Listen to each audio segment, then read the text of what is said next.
This is what Star Wars needs to be. Welcome to my channel. If you don't know, I review games, movies, and all those types of stuff. I just reviewed Dispatch. Please go watch that video if you're into these stuff. But let's talk about Star Wars Jedi Survivor. And this is my review, and I'm going to rank this afterwards. Let's quickly talk about the customization in this game. I've always loved lightsabers. I'm very sure if you grew up with Star Wars, you would have think the same.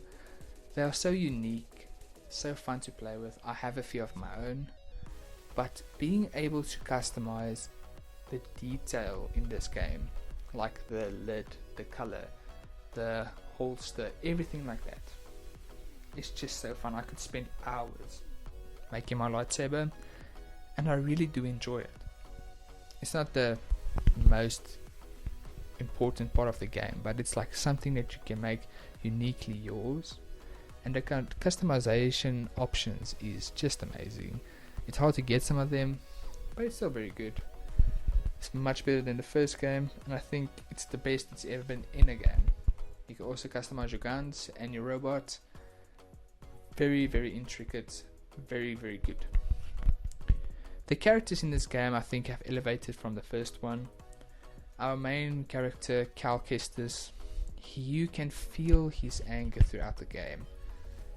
In the first one he was scared and he did what he had to do, but in this one you can feel he's, with all the loss and everything that happens throughout the movie, you can just feel him going to the dark side more and more. And I was really not hoping he would go to it at the end, because it looked at some points like he would. But that's what makes it so interesting, the story. Cal is one of my favorite Star Wars characters since these games came out, and they did him very good justice in this game. He's very cool, very calm at some points, but he is such a broken character in this game, and him trying to still fight the good fight, doesn't matter what. Really like that spirit. On the other hand, we have Merrin.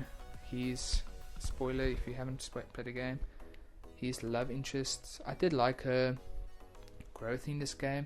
She's a lot more chilled, and she isn't on adventures with him. She went to explore and came back a little bit more peaceful, but still willing to help him wherever he goes, but trying to tell him that there is sometimes that you have to stop, you know. Sia in this game, let's just talk about that boss fight with Darth Vader, because that's the angriest I've got in a long time playing a game.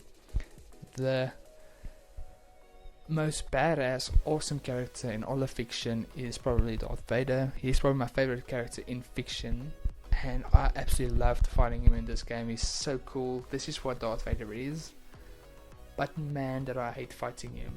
Like, that boss fight was so hard playing as Sia with the limited moveset and everything. I literally raged so much. It was still fun, but I raged a lot. I don't know if anybody else struggled as much as I did, but it was hard. And Sia dying at that way, I didn't see it coming, but it's very sad that it had to happen. I did like her in the previous two games, but this was probably just a tipping point for Cal, and she was a part of the game where he just had to move on. And seeing it that way, I always liked her, but she was the only one that Cal saw as a parental figure. And the next character we're going to talk about, Bode, is the reason why she's dead, and I really was fooled with this character. My girlfriend, she was like, something's off about this guy. I was like, no, I think he's fine. And the more the story goes on, it's like, maybe he's not the nicest guy, or he's gonna betray us. But him being an old Jedi, I didn't see coming. That just blew my mind. That twist was amazing. Bode as a character, as a companion, was awesome, but him as a enemy, that's just another level, because he was such a good character, such a good villain, because he didn't do this because he wants to. He did it because he has a daughter, and he would do anything to make sure his daughter survives. That hard-headedness came in the way for him to protect his daughter at the end. Because if you don't know, he does die at the end, which is very sad, because I really hoped he would have gone with Cal, but his beliefs got him killed, and him staying with it no matter what. Very good character, very good written character. I wish we saw more of him, but he was probably the best new addition to this game. Then the other villain, Dagon Gero, something like that. He was also a very interesting villain, like a villain from the past in the new age where the Jedi isn't what they are anymore. He being such a cool villain. He's like, he doesn't have an arm, but he uses the Force to make another arm. A very cool character. Just a bit short, his story, but very heartbreaking as well. It's good. The open world in this game is so massive.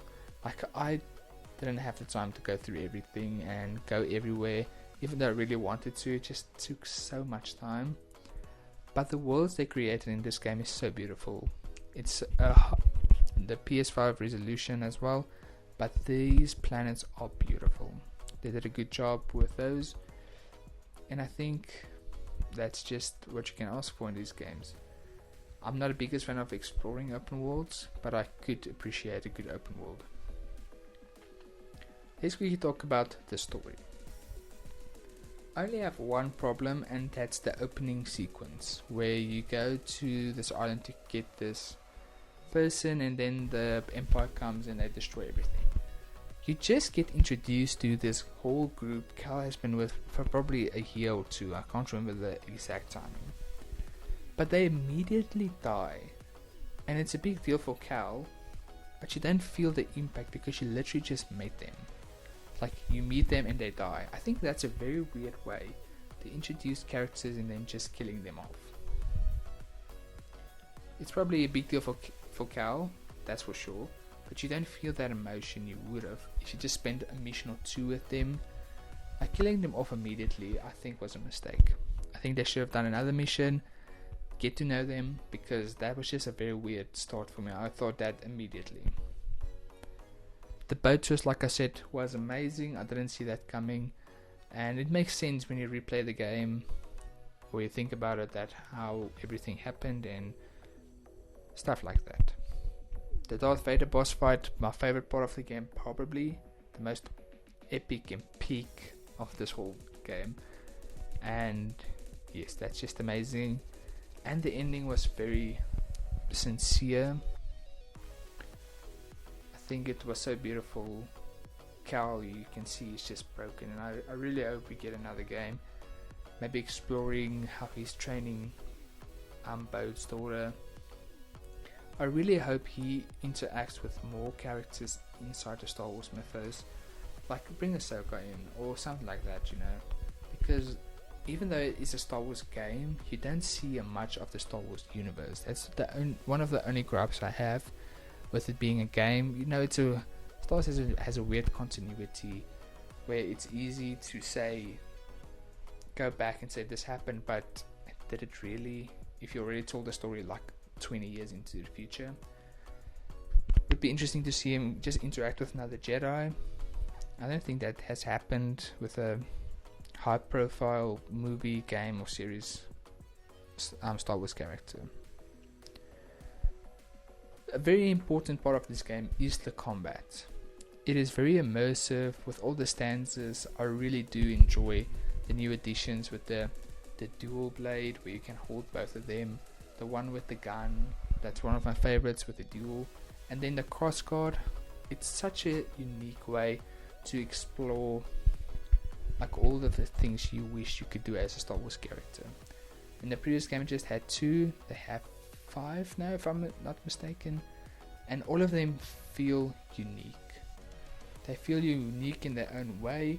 All of them have their own combos and stuff. Like the crossguard is heavy and slow. The dual action is so fast. It's used more for parrying, and I do like it. I would like just play the combat for hours if I could, instead of like exploring, because I do like the combat in this game so much. When you're fighting enemies, it's very flowy. It could get difficult at some points, but some games have amazing combat until you fight against other people.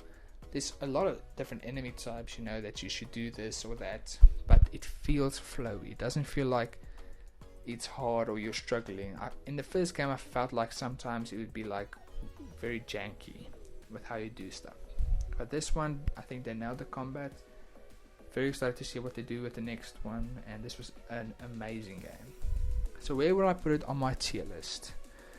You can see all the tiers. I'm gonna put it in the great tier. It's in a very good game, but there's some stuff holding it back for me from that top tier. Thank you very much for watching. If you want to see more of these types of videos, please like and subscribe.